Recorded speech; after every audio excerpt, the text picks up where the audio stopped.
It is just 3 days until St. Patrick's Day, and our chef on a shoestring is bringing us a little taste of Ireland to celebrate. Gerard Reidy is the chef at the Delphi Mountain Resort in Leenane, Ireland, surrounded by 400 acres of forest on one side, rolling green mountains on the other. It's beautiful. His challenge today is to prepare an authentic three-course Irish meal on our recession-busting budget of just $35, and there's not no corned beef in sight here, folks. We're going off the reservation. Chef Reidy, welcome. Great to see you. Very good. How are you? Good to be here. This is the time of the year, huh? St. Patrick's Day. You've got this great feast. How much do you look forward to this each year? Oh, great. We've got Irish products. So we're doing Irish mussels, traditional Irish stew, white soda bread, banana bread, and yeah, it's great to be here. Well, Lonnie Quinn, who's our meteorologist here, very Irish. He's been celebrating about 3 days already. It's a week-long celebration for him. So we said that we would cook this meal up for him, see if he could give it the litmus test. Let's start with the mussels. And what are some of the things to look for when you are shopping for mussels? So when you take the beard out of your mussels, you want to make sure they're not open. If they're open, discard them because they're probably gone off or they don't taste good. And yeah, you take the beard out of them when you're cleaning them. Yeah, basically. So you just, and I've also, you can shake them a little too if you can. No, you won't hear it. It's pretty solid inside there. So basically we're going to start where you put onions and garlic into the pan with a bit of oil and butter. Okay. Then we throw the mussels into it, add some white wine where we're going to reduce it. Okay, we'll reduce about, what, about 10 minutes? About 10 minutes, yeah. 10 minutes, okay. Then once the mussels are opened, the shells are open, then your mussels are cooked, and we take the mussels out, strain the stock, and put the stock back on the pan, where you're going to put that on high heat and reduce it for about 10 minutes. Then we're going to add the cream, and that reduces again for another 10 minutes. Okay. Which we have on here. Finished product, okay, as we jump ahead. Okay, we're just going to heat that up, and then we're going to, the two main flavors for this is the basil and parsley. Okay. And it obviously gives the color for St. Patrick's Week. Little green tint. Absolutely. There's your basil. And here's the parsley.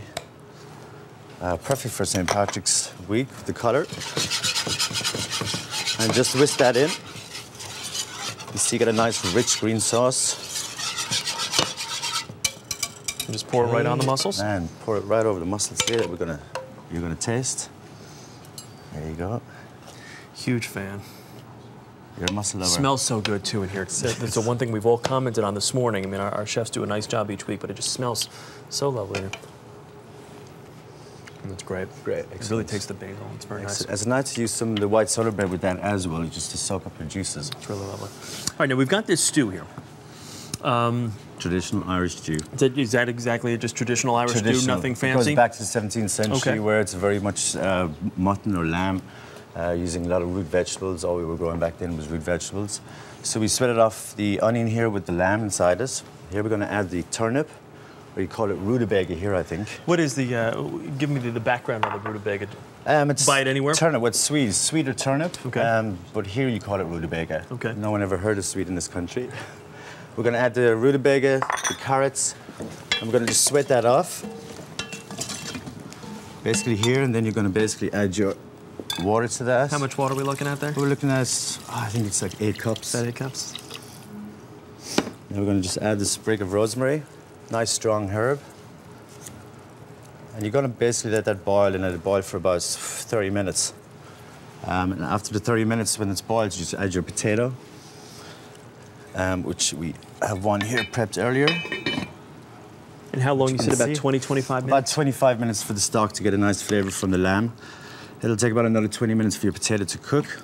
Now you're going to mash these for me. Sure. Yeah, put the guns to work. Here we go. So this is basically going because there's not enough potatoes in the stew. You're going to basically just soak up the juices here.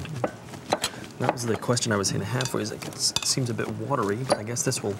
Well, some people actually don't put the mash in. Some people like the broth. Okay. So that looks good. Okay. Okay, so we're going to just add this in here. Just take that out of here. And you just add as much as you feel necessary? Yeah, just to make it to soak up the juice. You can mix that in there.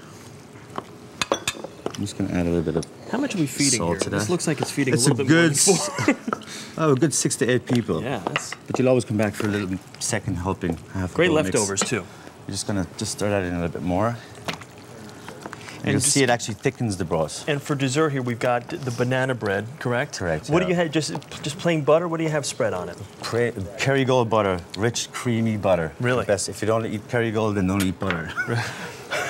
And also Irish soda bread. We were talking about this earlier. Here in the States, it usually has raisins in it, but in Ireland, no raisins, correct? We don't, not at all. Why do they put raisins in it here, do you know? Just Americans want to be a bit different, I think. Another bread that we have Just screwed to up. make it yours. All right, we brought our resident Irishman, Lonnie Quinn. Top of the morning to you there.